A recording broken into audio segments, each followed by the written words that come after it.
Hello guys. This is going to be a little bit of a different video. I want to read you guys something, and I will warn you, it is a little bit sad, but the idea is to spread awareness. And my daughter, as a lot of you guys know if you've watched my videos, my 10-year-old daughter was diagnosed with type 1 diabetes when she was only 5 years old. And since then, it's been a whirlwind of emotions and learning what works and what doesn't work, and surrendering to the fact that sometimes no matter what you do, you have highs and you have lows. I feel very blessed that I knew the symptoms early on of childhood type 1 diabetes, because my mom has had it since she was also 10 years old. Maddie began wanting to drink more water, and she was peeing a lot more. The one night we really noticed it, she was peeing like every 5 minutes. And that is not typical. So we weren't sure if she was doing it to try to just stay up longer or what. So the next morning I called her teacher and asked her teacher if she had been going to the bathroom more in class and drinking more in class. And her teacher said, yeah, she had been going up to 8 times a day, which is a lot. So I called the doctor thinking she must have like a bladder infection or something. And that night we had pizza. It was a Friday night, so we had pizza, and she'd had some soda with her pizza. And then that night she had some of her Halloween candy. It was December 5th, but my kids have like a piece a day of their Halloween candy. And she was literally in the bathroom every 5 minutes, constantly asking for more water. And the symptoms just didn't add up to me, because she was saying it didn't hurt when she went to the bathroom. She did not have a fever or anything, but she did have a headache. I had gestational diabetes with both of my kids, so I had a meter at home.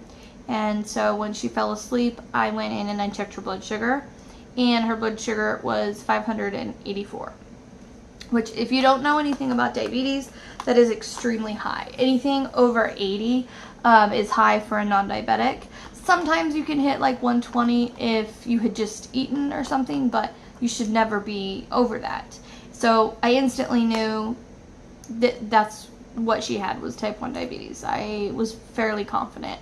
I continued to watch her through the night to make sure her blood sugars were increasingly coming down, because when you're first diagnosed with type 1 diabetes, your pancreas is still making some insulin at that point.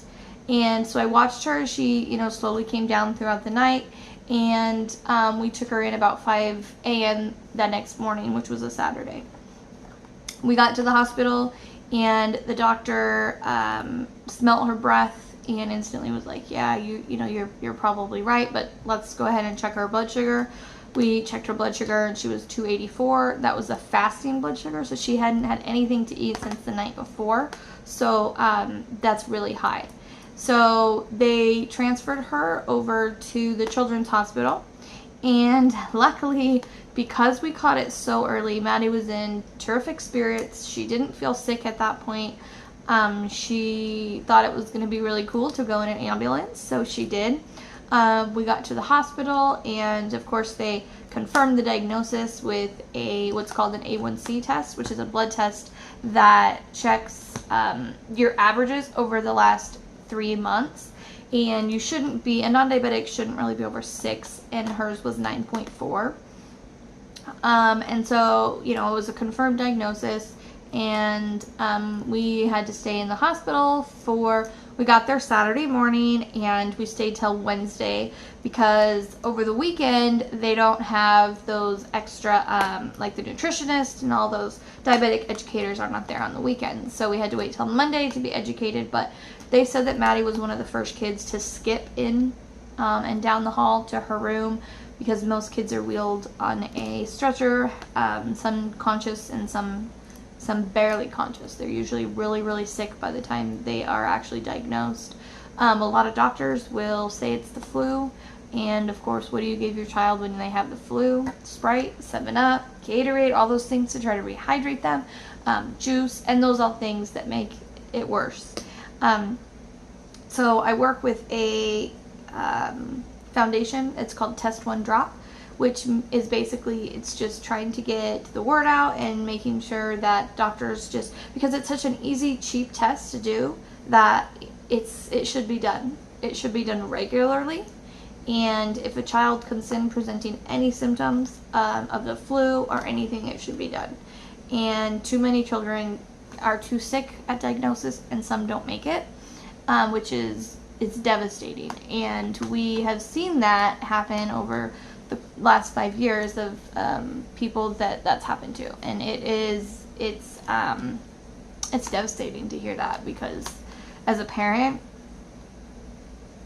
I can't imagine losing my kid. I really can't. I don't want to really think about that. It's too painful. It's too hard. As you know, most of you know, if you're mothers, it's just too much. And so we tend to kind of try to put it, oh, that's not going to happen to me, put it in the back of our brains, but it's always there at some point. The worry's always there, but I think a lot of us think that's not going to happen to me. And so when it does, it's just completely devastating. I mean, even if you're prepared, you can't be prepared, but even if your child had something that was terminal and slowly died, like, you still can't be prepared for that death. So the reason I decided to make this video today was because I went on Facebook today and read a story of a little girl named Maddie that has recently was diagnosed and passed away. And I'm going to read you that story. So if you don't think you can handle it, this would be the time to get off. I encourage you to try to listen to it if you can. And actually, before I read that story, I'm gonna read you the symptoms, so at least you get the symptoms. So if you guys have kids, you know these symptoms, because a lot of people do not know these symptoms. And most parents that have a child that's been diagnosed says, oh yeah, oh my gosh, they've had these for weeks.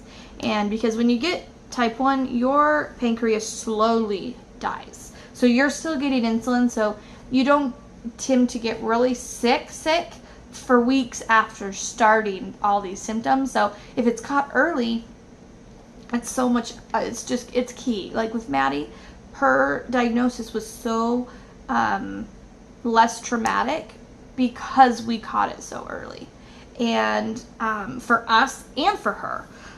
So here are the symptoms of a child of type 1 diabetes.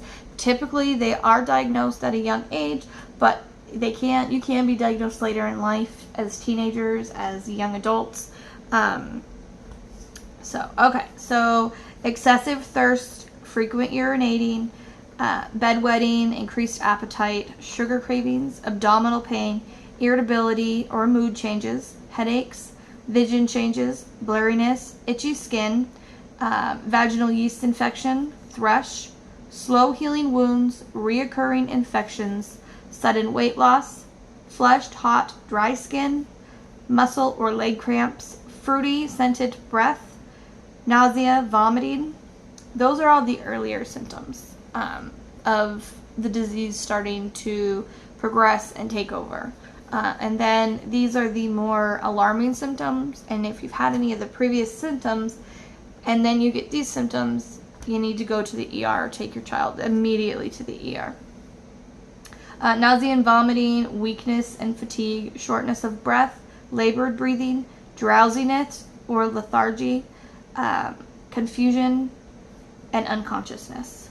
So these are all symptoms of diabetic ketoacidosis, which is a poison of ketones flushing through the body that a type 1 diabetic cannot get rid of. So I'm going to go ahead and read this story. If I pause, I will just come back and continue, but sometimes it's hard to get through this. I've already read it 5 times just so that I could try to, like, you know, have the emotions already, so I don't have them now, so that I can get through this. But if I pause, that is why, so just so you know.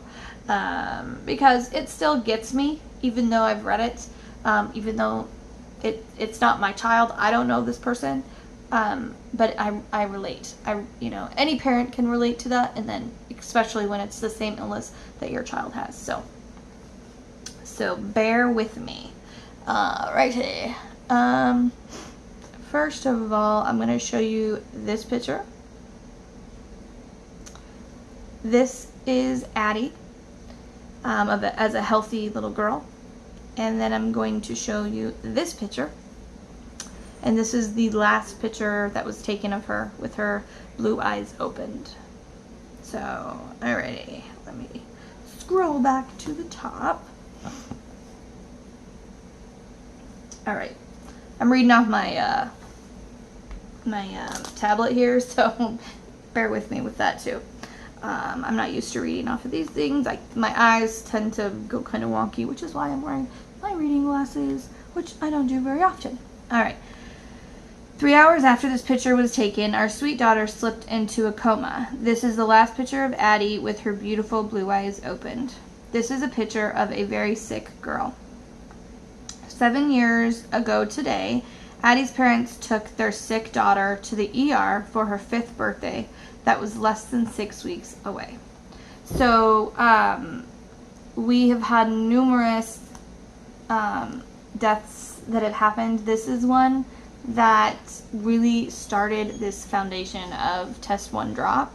And I have read this when it first happened, and this is something that popped up again, and I read it, and I just felt like it would be one of the better stories to read about how important it is for diabetics to be diagnosed early. Where was I? Hold on, I'm going to pause 1 sec because I think my son needs something. Sorry about that. Alright, after arriving at the ER, an IV was started and blood drawn. The doctor noticed something. Her breath smelled very sweet. She ordered a blood sugar, her mom remembers, and her mom said, "What the heck? You are wasting time." The night before, Addie had wet the bed and thrown up when her head began hurting and she became dizzy with vision problems. Her dad, Daryl, he's called Mickey, called her mom home from work. Addie wasn't normally a complainer, but kept complaining on how badly her tummy hurt. They thought Addie might be dehydrated from the stomach flu or have an obstruction or appendicitis. Mickey worked as a surgical unit at the hospital, so of course her mind automatically went there. And the thought of diabetes seemed unbelievable. 20 minutes after this photo was taken, the diagnosis came. Blood sugar read 543. Type 1 diabetes was diagnosed, as well as diabetic ketoacidosis, which also known as DKA. Addie would be transferred to a children's hospital via ambulance. To be sure, type 1 diabetes was the only issue. An x-ray of her tummy was clear, and ultrasound was too. Transportation plans changed when Addie became unresponsive during a CAT scan. She was intubated and never did wake up. The scan showed a stroke. She was flown to, probably going to butcher this name, but Cardion Children's Medical Center. Her eyes were fixed and dilated upon landing. An ICP device, a big metal bolt, was placed in her head to drain the fluid and relieve the pressure. After 6 days in a self-induced coma, her medical team gently told her family that nothing else could be done. Addie's brain was hemorrhaged through to her spinal cord. She was gone. The next day, on August 19, 2011, 4-year-old Addie became a donor, leaving behind her mom, her dad, and 9-year-old brother, Alec, while gifting 40 people with life-saving organs and tissues. Before this happened, Addie seemed happy and healthy. But after learning more about type 1 diabetes, her parents realized they overlooked a lot of symptoms. Addie had began being very thirsty and urinating more for the last couple weeks. They had attributed her increased thirst and urination to her activity level and the fact that they lived in Arizona and the temperature was soaring over 100 each day. Why would it be unusual for an active little girl like Addie to ask for extra sippy cups of water in such heat? And if someone's drinking more, then naturally they pee more, right? The Parkers continued to share their painful story to educate everyone they can reach about the symptoms of type 1 diabetes. And Addie continues to save lives through that education. I know she lives in others who received her gifts, and for that I am grateful, her mom said. Test 1 Drop originally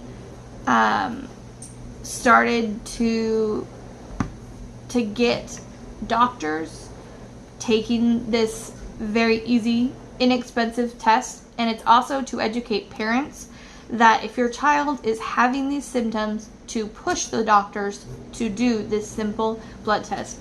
It is hardly any pain. My daughter does it up to 10 times a day. It's just a prick of the finger to test the blood sugar.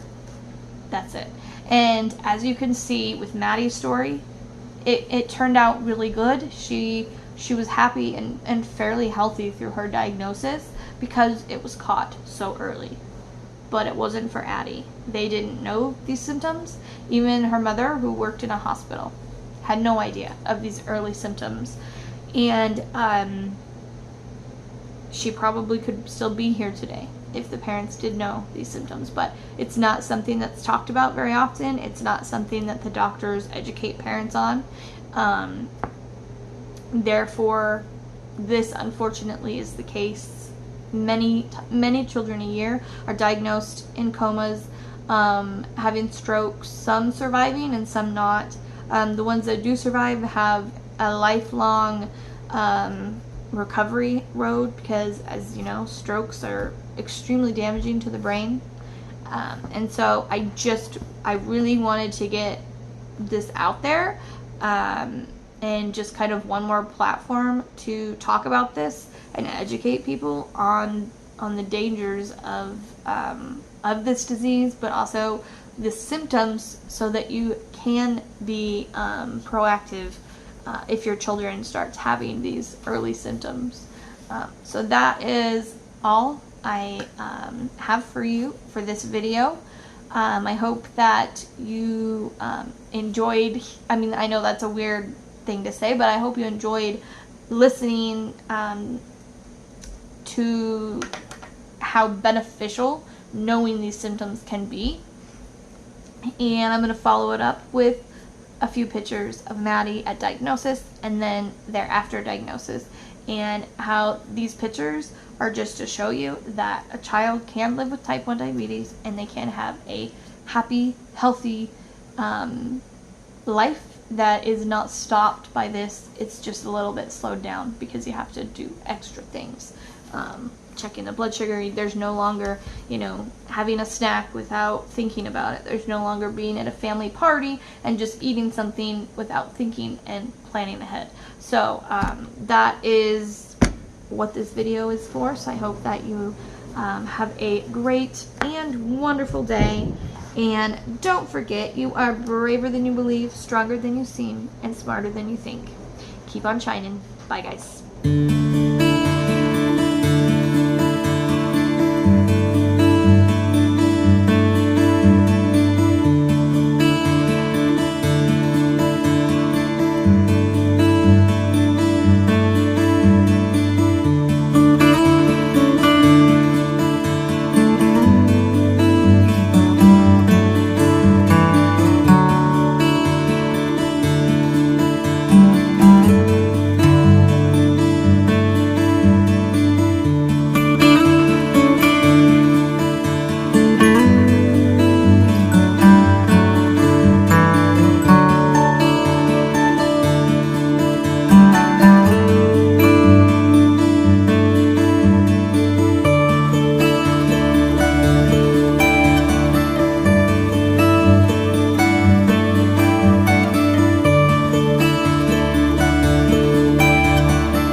so much for watching.